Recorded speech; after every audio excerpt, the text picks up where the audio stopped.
안녕하세요. 내과 전문의로서 20년 가까이 환자분들을 진료하며 특히 골다공증, 당뇨, 고혈압 같은 만성질환 환자의 영양관리와 생활습관 지도를 꾸준히 해온 김성경입니다.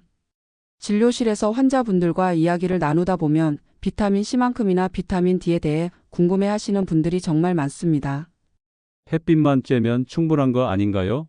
굳이 챙겨 먹어야 하나요?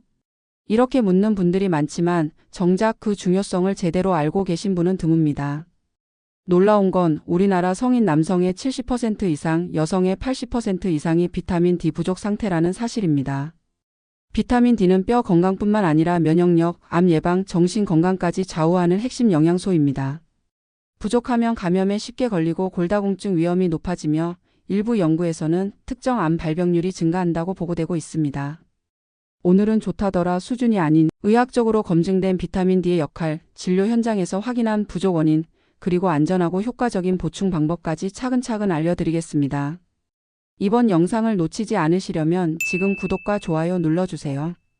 앞으로 새 영상이 올라오면 바로 보실 수 있도록 알림 설정도 잊지 마시고요. 그러면 앞으로도 영양면 역생활습관 관리에 관한 핵심 정보를 가장 먼저 받아보실 수 있습니다. 많은 분들이 진료실에서 이렇게 말씀하세요. 선생님, 저는 햇빛 많이 보는데요.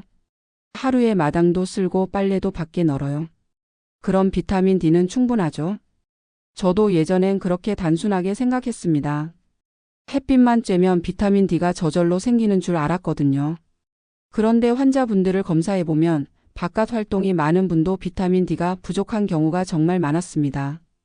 비타민 D는 사실 우리 몸에서 합성부터 활성화까지 복잡한 여정을 거치는 영양소입니다. 첫 번째 단계는 피부에서 시작됩니다. 햇빛에는 눈에 보이지 않는 세 가지 빛이 들어 있습니다. 그중 하나가 자외선 B, 영어로는 UVB라고 부릅니다. 이 UVB는 햇빛이 강하게 비칠 때 낮 시간대에만 땅까지 내려옵니다. 피부에 너무 오래 쬐면 빨갛게 화상을 입히기도 하지만 적당히 쬐면 우리 몸에 아주 좋은 일을 합니다. 그 좋은 일이 바로 비타민 D 만들기입니다. 피부의 가장 바깥층, 즉 표피 속에는 콜레스테롤에서 만들어진 기초 재료가 숨어 있습니다. 이 재료에 UVB가 딱 닿으면 씨앗처럼 변해서 우리 몸이 쓸 수 있는 비타민 D의 첫 단계가 됩니다. 쉽게 말하면 햇빛 속 UVB가 콜레스테롤 씨앗에 불을 켜서 비타민 D가 싹트게 만드는 역할을 하는 거죠.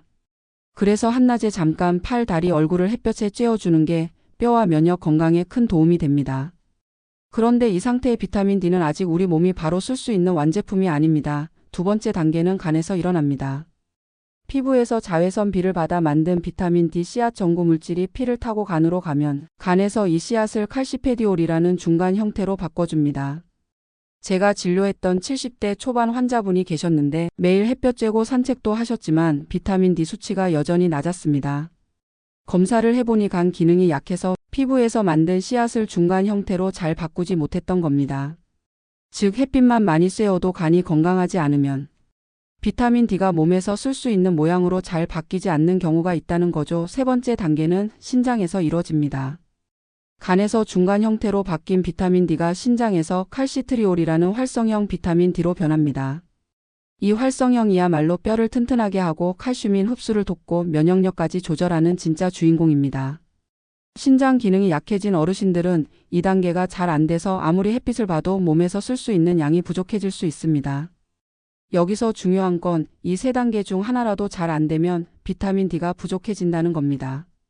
그래서 제가 진료실에서 어르신들께 늘 드리는 말이 있습니다. 햇빛은 씨앗을 뿌리는 거고 간과 신장은 그 씨앗을 열매로 키우는 밭과 물이라고요. 밭이 메마르거나 물이 부족하면 아무리 씨앗을 뿌려도 열매가 안 자라는 것처럼 간과 신장이 건강해야 햇빛을 쬐는 효과를 볼 수 있습니다. 또 하나 요즘 생활 습관도 큰 문제입니다. 어르신들도 여름에 덥다고 긴팔, 모자, 마스크를 쓰시죠. 거기에다 자외선 차단제까지 꼼꼼히 바르시면 피부로 들어오는 자외선이 거의 막혀버립니다. 이러면 전구 물질부터 만들어지지 않으니 비타민 D 합성은 시작조차 못하게 됩니다. 게다가 겨울철엔 햇빛이 약해서 아무리 밖에 나가도 충분한 UVB가 피부에 닿지 않습니다. 제가 한 번은 시골에 계신 부모님께도 비타민 D 검사를 해드렸는데 논밭에서 일 많이 하시는데도 겨울철이라 그런지 두 분 다 부족하다는 결과가 나왔습니다. 그때 깨달았습니다. 햇빛만으로는 절대 안심할 수 없구나. 정리하자면 비타민 D는 피부에서 씨앗이 만들어지고 간에서 중간 형태로 바뀌고 신장에서 활성형으로 완성됩니다. 이 세 단계를 거쳐야만 우리 몸이 제대로 사용할 수 있습니다. 그래서 생활습관, 계절, 옷차림, 그리고 간신장 건강 상태를 모두 고려해서 필요하면 음식이나 보충제를 통해 추가로 챙기는 것이 안전합니다. 햇빛만 믿고 나는 괜찮아 하다간 정작 몸속 비타민 D는 텅 비어 있는 경우가 많습니다. 이건 환자분들 검사 결과에서 제가 수없이 확인한 사실입니다. 제가 진료실에서 비타민 D가 부족하시네요 하면 환자분들이 제일 먼저 하시는 말씀이 있습니다. 아니, 내가 왜 부족해요? 햇빛 보는데? 그럴 때 저는 웃으면서 이렇게 되물어요. 햇빛을 얼마나 어디서 어떻게 보세요? 그러면 대부분 대답이 이렇습니다. 아침에 잠깐 마당에 나와서 강아지 밥 주고요. 빨래 넣을 때 한 10분 그 정도요. 그 10분이 중요한데요. 얼굴은 모자로 가리고 팔은 긴팔로 가리고 손등도 장갑으로 가리시죠. 게다가 요즘은 마스크까지 씁니다. 그러면 햇빛이 피부에 닿을 틈이 거의 없습니다. 비타민 D 합성의 출발점은 피부에 자외선 B가 직접 닿는 건데 이렇게 가리고 있으면 합성이 시작도 안 됩니다. 제가 예전에 한 어르신을 검사했는데 여름 내내 밖에서 농사일 하셨는데도 비타민 D가 아주 낮게 나왔습니다. 이유를 물으니 햇볕이 너무 세서 다 가리고 이랬다는 거였죠. 결국 밖에 나간 시간보다 피부가 얼마나 노출됐는지가 훨씬 중요한 겁니다. 두 번째 원인은 실내 생활입니다. 특히 도시 사시는 분들은 하루 종일 집이나 사무실, 상가 안에서 시간을 보내죠. 유리창을 통해 들어오는 햇빛은 자외선 B를 거의 다 차단하기 때문에 창가에서 햇빛을 쬐어도 비타민 D 합성에는 도움이 안 됩니다. 제가 아는 60대 남성 환자분은 나는 햇빛 많이 봐요. 매일 거실에서 신문 보거든요 하셨는데 검사 결과는 심한 결핍이었습니다. 이유는 간단합니다. 창문이 UVB를 막아버린 거죠.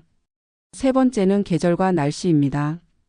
겨울철에는 햇빛 각도가 낮아져서 우리 피부에 도달하는 자외선 B양이 크게 줄어듭니다. 흐린 날이나 미세먼지가 심한 날도 마찬가지죠. 저도 작년에 겨울 내내 바빴던 적이 있었는데 실내 진료와 회의가 이어지다 보니 햇빛을 쬐을 틈이 없었습니다. 그해 봄 건강검진에서 제 비타민 D 수치가 기준 이하로 떨어져 있어서 깜짝 놀랐습니다. 의사도 이렇게 부족할 수 있구나 하고요. 네 번째는 나이와 건강 상태입니다. 나이가 들면 피부에서 비타민 D를 만드는 능력이 떨어집니다. 또 간이나 신장 기능이 약해지면 앞서 말씀드린 활성형으로 바꾸는 과정이 원활하지 않습니다. 실제로 70대 이상 어르신들을 검사해 보면 생활 습관이 비슷해도 젊은 분들보다 수치가 훨씬 낮게 나옵니다. 다섯 번째는 음식 섭취 부족입니다. 비타민 D가 많이 들어있는 식품은 등푸른 생선, 달걀, 노른자, 버섯 등인데 한국인의 식단에서는 이런 음식을 매일 충분히 먹기가 쉽지 않습니다. 게다가 어르신들 중에는 콜레스테롤 걱정 때문에 달걀, 노른자를 피하거나 생선을 자주 안 드시는 경우가 많죠. 정리하면 비타민 D가 부족해지는 이유는 1. 피부 노출 부족 2. 실내 생활과 유리창 3. 겨울철 흐린 날씨 4. 나이간 신장 건강 상태 5. 음식 섭취 부족 이렇게 5가지입니다. 그런데 여기서 중요한 질문이 하나 남습니다. 그럼 나는 이 5가지 중 몇 개나 해당될까? 제가 환자분들에게 이 질문을 던지면 거의 대부분이 3개 이상 해당됩니다.